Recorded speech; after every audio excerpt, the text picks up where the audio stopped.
आहे मराठी मध्ये शब्दांना पादवी आहे.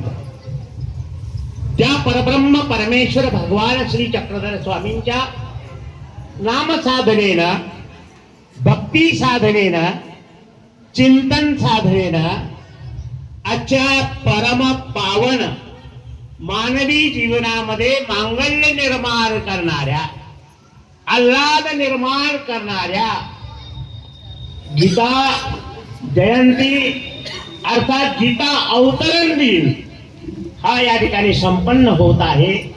आणि या सभेसाठी अतिशय महनीय व्यक्तिमत्व या ठिकाणी उपस्थित आहे. आदरणीय अविराज बाबा पदयात्रा, अनेक सत्संग प्रवचन याच्या माध्यमातून धर्माचा जागर करणारे महंत श्री अविराज बाबा हे अतिशय एक प्रभावी व्यक्तिमत्व आमच्या मराठवाड्याला लाभलेलं आहे. त्याचबरोबर आजच्या कार्यक्रमामध्ये दुसरे वक्ते आहेत आदरणीय महंत, ज्यांना आता नूतन महंत झालेले पारनेरकर बाबा. अतिशय एक अभ्यासू व्यक्तिमत्व आहे, संस्कृती शास्त्री आहेत, संस्कृत MA आहेत आणि त्याचबरोबर त्यांना समाजाने कीर्तन योगी अशा प्रकारची पदवी सुद्धा दिली. त्यांचं परवाचं कीर्तन ज्या ज्या लोकांनी ऐकलं, आमच्या ताई तर म्हणाल्या की रात्री त्यांचे कीर्तन का नाही ठेवलं, त्यांना का नाही बोलवलं. मला त्यांनी काल कार्यक्रम घेतला होता, पण त्या कीर्तनाची भरपाई म्हणून ते आज आपल्याला 1 तास चांगलं प्रवचन करणार आहे. कीर्तन नाही तर प्रवचन तर करा गाव, आणि म्हणून करता ते अतिशय अशा प्रकारच्या तुरास अशा प्रकारचे व्यक्तिमत्व आहे. म्हणून तर श्री पारनेरकर बाबा अतिशय तरुण आहेत आणि विशेष म्हणजे ते पातुरकर घराण्यात होते, पण आता ते शाळकर घराण्यात आलेले आहे आणि म्हणून त्यांचं नाव आता महंत पारनेरकर बाबा शाळकर अशा प्रकारचं त्यांचं नामकरण झालेलं आहे. आणि म्हणून अतिशय मनोज आपले मनीष शास्त्रीचे ते मित्र आहेत. आपल्या पूर्वी त्या शिकायला होत्या, 1 वर्ष त्या मागे होत्या, हे पुढे होते. अशा प्रकारचं व्यक्तिमत्व आहे.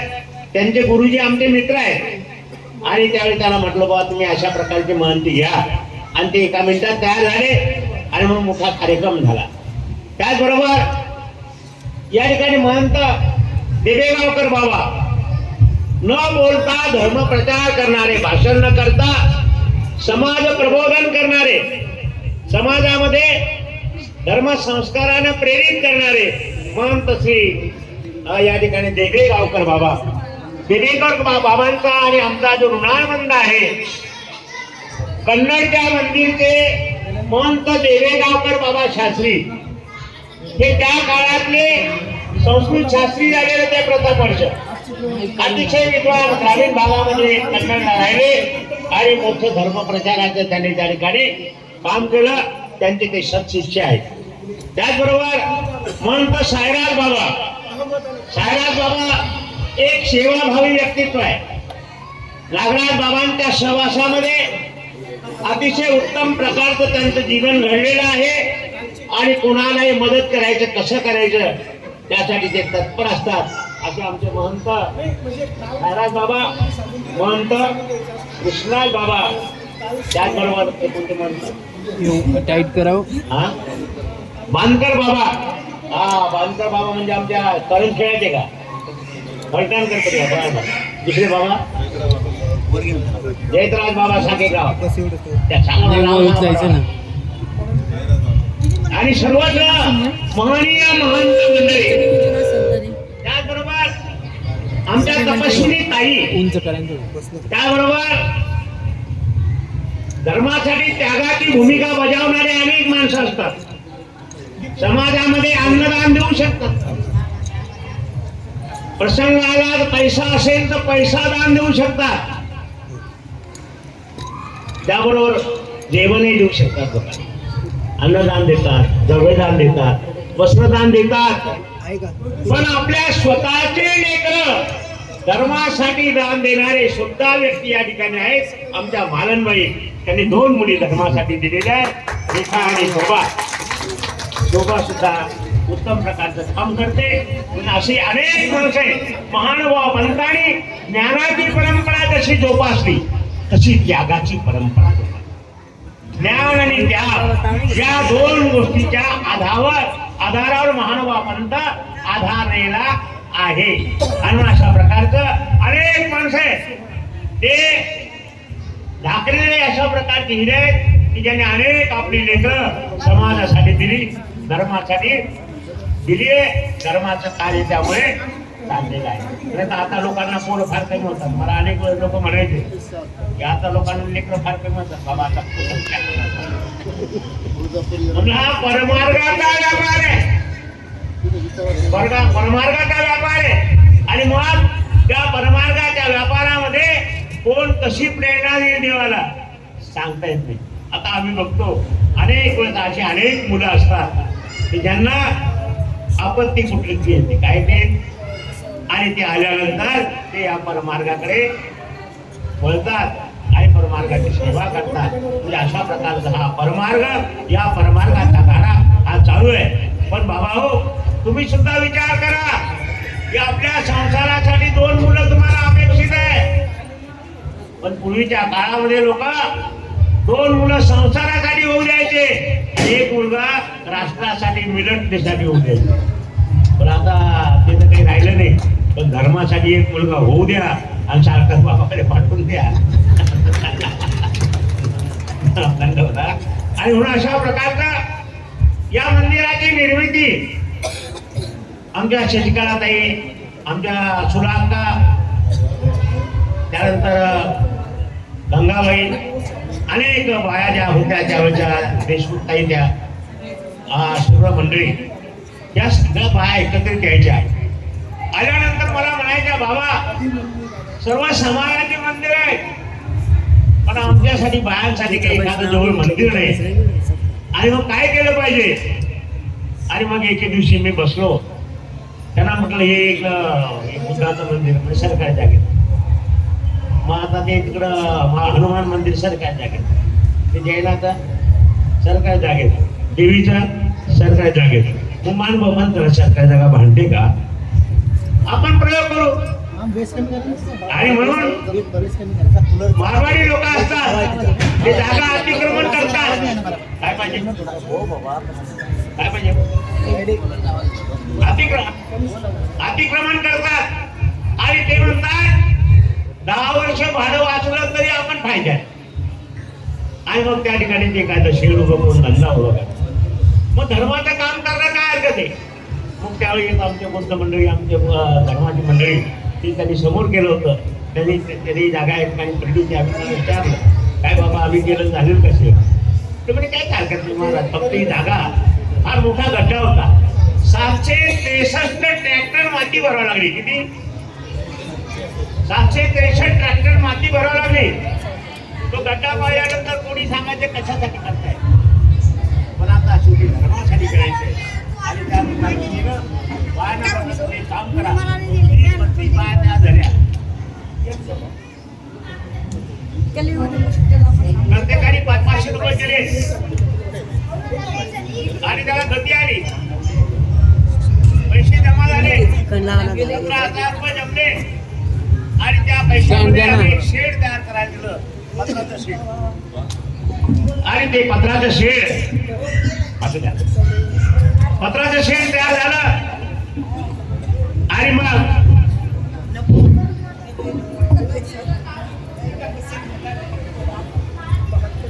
1999 साली पत्राचं शेड तयार झालं.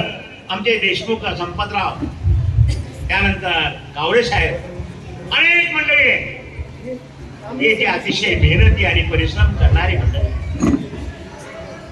ही सगळी मंडळी, आमचे रामभाऊ देशमुख, अनेक मंडळी या ठिकाणच्या, पठाडे परिवार, त्यानंतर जयपूरचे आमचे बोरजडीचे परिवार, ही सगळी मंडळी अतिशय नेत्याला लागली. ती माती भरायला सुद्धा यायची.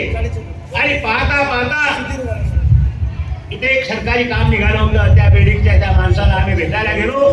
बाबा ही माती काय करता? म्हणजे घरं बांधताना मी माती काढून दुसरीकडे फेकतो. अहो मला विनंती आमच्या जागेवर टाका. आणि लोक तयार झाले. बायांना म्हटलं तुम्ही स्मरण करा, तुमचं काम होणार. आणि या सगळ्या बाया स्वतः पावडे घेऊन या ठिकाणी माती ओढू लागायच्या. त्याचे सगळे अल्बम माझ्याकडे उपलब्ध आहे. सगळी माणसं आता प्रत्येकाचे नावं, कारण मी आता पंक्चर माणूस आहे. कारण माझी शुगर आता कमी होऊन जाते. 60 शुगर झाली होती. आणि 60 शुगर झाली का मला विस्मरण होतं. काय होतं? मग मी आश्रमात विचारतो, मनीषचं नाव येत नाही, त्या पोराला पाठवा. हिंदूचं नाव नाही आलं, त्या पोरीला पाठवा मला. आणि मग ते हसतात. काहीतरी याच्या डोक्यात फरक पडला काहीतरी. आता अशा प्रकारचा कार्यक्रम आहे. आणि म्हणून माझं नाव हे आमचे या भागाचे वाघसाहेब नगरसेवक, त्यांचं सुद्धा आम्हाला फार मोठं सहकार्य आहे. अनेक मंडळींची नावं ती आमच्या हृदयात आहेत. असं पाहता पाहता पत्राचं शेड तयार झालं. त्याचा उद्घाटन सोहळा ठेवला.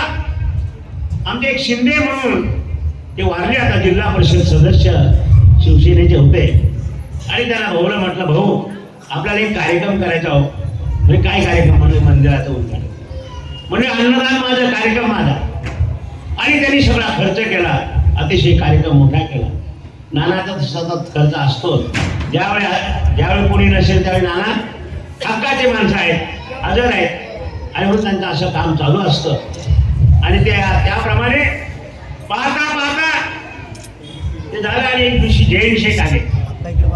जैन शेठ म्हणजे आमच्या लोकांचे बाथरूम चांगले बाबा, पत्राच्या शेडमध्ये तुम्ही देवपूजा विसरले. काहीतरी बदल झाला पाहिजे. जैन शेठ म्हणजे मी आत्ता 100 गोण्या सिमेंट पाठवलं. त्यांचा कारखाना चिकलठाण्याला होता. 100 गोण्या सिमेंट पाठवलं. आम्ही मेहनतीवर लागलो. प्रत्येक बायांना म्हटलं आता हिंमत करा, 1-1 क्विंटल लोखंड द्या. पहिले एक साडीचे 500-500 रुपये दिले. आता एका क्विंटलला 1300 रुपये लागतात. 1300 रुपये. आणि पाहता पाहता लोखंड जमा झालं. मजुरीचे पैसे झाले. शेवटी मला इकडून तिकडून मिळाले. जेवढे जमले तेवढे घ्यायचो. माणूस नंदात आहे का उसने घ्यायचो, नाही तसे लागतात का उसने घ्यायचो. पण उसने या बोलीवर आले तर तुम्हाला परत भेटतील, नाही तर ते माझ्याकडेच राहतील. आणि ते तयार असायचे. अशा प्रकारचं ते मंदिराचं काम इतकं झालं झपाट्याने. आणि आमचे कावळे साहेब आणि संपतराव देशमुख ते सतत त्यासाठी उभे राहिले. आणि पाहता पाहता मंदिराचा तो कळसाचा कार्यक्रम. कळस करणारा माणूस सुद्धा त्याला वाटलं हे काय मंदिर बांधताय. तो ₹1,00,000 मजुरी घेणारा माणूस तो मला म्हटला, तुम्ही आता 15 दिवसात करत असाल तर मी 31,000 करतो. किती? मग मला ते आन्सर. मग नानांच्या विटा मला मिळाल्याच होत्या. नानांच्या विट पट्ट्या होत्या. इथे विटा मिळायच्या. इथे विटा त्यांच्या ठेवलेल्या असायच्या. नानांच्या आम्ही काय आता बाबासाहेब आमचे खडके नानांचे मग मुख्य कार्यकर्ते. मग बाबा काय मग आपल्याच्या वापरा ना. आणि मग त्यावेळी तशा विटा वापरल्या. कळस केला. त्या कळसावाल्याने आम्हाला सहकार्य केलं. कळस झाला. मग आता त्यावेळी काळे साहेब आले होते. त्यावेळी आमदारीत आता आपले खासदार आहे. काळे साहेबांना म्हटलं भाऊ तुम्ही अनेक कार्यक्रमांना अनेकाला मोठमोठी मदत देता. जुने डॉक्टर आमचे तुम्ही फार 40 वर्षाचे मित्र आहात. आमच्या इथे काही देता का? ते म्हटले बाबा माझ्याकडे फक्त आता 7 लाख रुपये शिल्लक. पुढच्या अनुदानात लोक म्हटलं असं नका करू तुम्ही आता. कारण आपल्याला ही जमीन रेकॉर्डवर आली पाहिजे होती. आणि म्हणून त्यांना म्हटलं ते 7 लाख रुपये द्या. बाकी कमी पडले. आम्ही आहोत. देशमुख साहेब, आवळे साहेब आम्ही आहोत. आणि पाहता पाहता तो सभा मंडप त्याला खर्च लागला. त्याला लोखंड लागलं. पैसे लागले. देशमुख साहेबांनी सेंट्रिंग उपलब्ध केलं. त्यांच्या मित्राकडनं कावळे साहेबांनी सेंट्रिंग उपलब्ध केलं. आणि तो त्यावेळी तो मंदिराचा सभागृहाचा स्लॅब झाला. अशा प्रकारचा छोटासा इतिहास मंदिराचा आहे. या मंदिराचा अतिशय परिश्रम, प्रत्येक माणसाची श्रद्धा त्यामध्ये आहे. सेवा भाव आहे. आणि दास्य मोचन सेवा ही मुक्तिदायिनी साधन आहे. या स्वामींच्या तत्वाचं त्यांनी आचरण केल्यामुळे हे काम या ठिकाणी झालेलं आहे. आणि म्हणून आमचे देशमुख साहेब ते संपतराव आमचे शिष्यच आहेत. ते इंजिनियर आहेत. त्यांचं डोकं आणि आमच्या कावळे साहेबांचं सेंट्रिंग आणि मग अशा प्रकारचं कामाला गती आली आणि पाहता पाहता मंदिराचा सभागृह सुद्धा झाला. आता नाना अध्यक्ष झाले. नाना म्हटले किरकोळ काम असेल तर पोरांना सांगत जाता. बाळासाहेब आणि भैयासाहेब म्हटलं काही चिंता करू नका, करू आम्ही सेवा. आणि म्हणून आता लोकांना जागा कमी पडणार म्हणून आम्ही या नानांना सांगितलं आमदार तुमच्या अतिशय प्रेमाचे एक सभा मंडप आम्हाला वरती द्या. काय करा आता निवडणुकीचा कालावधी असल्यामुळे आपल्याला काही त्या विषयात म्हणता येईल नाही. पण नानासाहेबांनी कबूल केलं, आमदार बाईने सुद्धा कबूल केलं. महाराज देशमुख साहेबांना सुद्धा सांगितलं सांगा काय असेल हो सांगितलं त्यांनी तर ते इस्टिमेट वगैरे काय असेल ते बघू आपण करून देऊ. अशा प्रकारचं काम होणार आहे. हे मंदिराचा अतिशय कासवतीने विकास आहे तो होणार आहे. आणि म्हणून धर्म रक्षती रक्षता धर्म रक्षण करतो समाजाचा, समाजाला व्यसनमुक्त करतो, सद्विचार संपन्न करतो, सदाचारी बनवतो आणि त्या धर्माचं रक्षण करणं हे आपलं सर्वांचं काम आहे. आणि म्हणून अशा प्रकारची अनेक मंदिरं आहेत. आता एक मंदिर असंच आमच्या हाताने झालं. एक भेंडारा नावाचं गाव आमची भारतीताईचं जन्मगाव. तिथे एका माणसाने 1980 साली की बाबा माझ्या शेतात मंदिर बांधलं पाहिजे. मी मानवा पंथाचा एकटा माणूस आहे. माझ्याकडे 13 एकर जमीन आहे. मी तुम्हाला जमीन देतो. मग त्याच्या मुलीने विरोध केला मला जमीन द्यायची. पण म्हातारा धर्मनिष्ठ होता. म्हणे कोर्टात त्यांनी सांगितलं बाबा कोर्टात सांगितलं साहेब मला 13 एकर जमीन आहे. 13 एकर नाही आता 4 हिस्से करा. मुलीला 5 एकर द्या आणि आम्हा दोघाला 4 एकर द्या. आणि माझ्या हिस्सेची जमीन मानव पंथाच्या मंदिराला देण्याची मला फुल परमिशन द्या. कोर्टाला विचारलं कोर्टाने त्या बाईला काय करायचं ग बाई. ती म्हणली एकच एकर झालं. माझा काही विरोध नाही म्हणजे कोर्ट म्हणजे कसं आहे माझा काही विरोध नाही. आता त्या माणसाने 80 साली जागा दिली. असं अनेक जागा लोकांनी दिल्या. ती 80 साली जागा होती. आमच्या मनात विचार करायचा केलं पाहिजे. काही लोक म्हणे छोटं बांधा. म्हणलं आता काय मान भगवंताचं मंदिर काय मरी आईचे देऊन बांधायचं का. बांधू आपण चांगलं. आणि पाहता पाहता 47 लाखाचं काम झालं किती. आणि मग प्रफुल्ल पाटील खासदार एके दिवशी आले त्या मला भेटायला. मी बसलो होतो. प्रफुल्ल पाटील तुमचा तो काँग्रेसचा अध्यक्ष काय होता नाना पटेल म्हणवले ते तुम्ही आले बसले. महाराज तुमच्या जवळ शांतता वाटते म्हणे. आता आमच्या जवळ शांतता वाटते. आमच्या जवळ काय मुरमुऱ्याच्या जेवढा ते खा म्हणतो बाबा. बसले खाल्ले. म्हणजे काय सेवा असेल सांगा. प्रफुल्लबाई म्हटलं आता तुम्ही मुरमुरे खाल्ले मुरमुरे उडवत होते. आता आपल्याला सावलीत लागेल. भाऊने तिथूनच फोन केला 15 लाखाचा सभागृह बाबांना मंजूर करून द्या. आणि 15 लाखाचं सभागृह तयार करायचं हे मानलं. अशा प्रकारचं काम झालं. आणि मग ते आणखी पडून राहिलं. मग मला एका माणसाने मार्बल दिला, ग्रेनेड दिला, खिडक्या दिल्या. असं करून ते 47 लाखाचं किती. आणि म्हटलं तो उद्घाटन काही करायचं नाही. पण आता ते गर्दी पाहिजे त्या गर्दीची गर्दी आली. आणि मग म्हटलं करा करायचं. आणि उद्घाटनला 10 लाख रुपये खर्च पडला.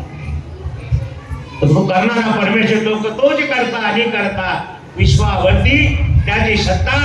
येतूल जेतूल प्रयत्न तेतूल तेतूल सहाय्य. तुम्ही प्रयत्न करा पुरुष प्रयत्ने देवाचं सहाय्य. अशा प्रकारचे मंदिर झालं. प्रत्येक महानुभावाने त्याचा आदर्श घ्यावा एवढीच अपेक्षा व्यक्त करतो. आमच्या उपदेशी लोकांनी मानवी जीवनामध्ये काय होतं पहिले घर जवळ होते आता घर लांब झाले. घर लांब झाले जबाबदाऱ्या वाटतात, मुलं वाटतात, लग्न वाटतात, त्यांचे शिक्षण वाटतात. आणि मग काही माणसं थोडे आळसून जातात. म्हणून आता तुम्ही तुमच्या जबाबदाऱ्या कमी उरल्या. आता आळसू नका. जास्त वेगाने कामाला लागा आणि धर्माची सेवा करा एवढी अपेक्षा व्यक्त करतो. आणि माझं लावलेलं प्रास्ताविक या ठिकाणी थांबवतो.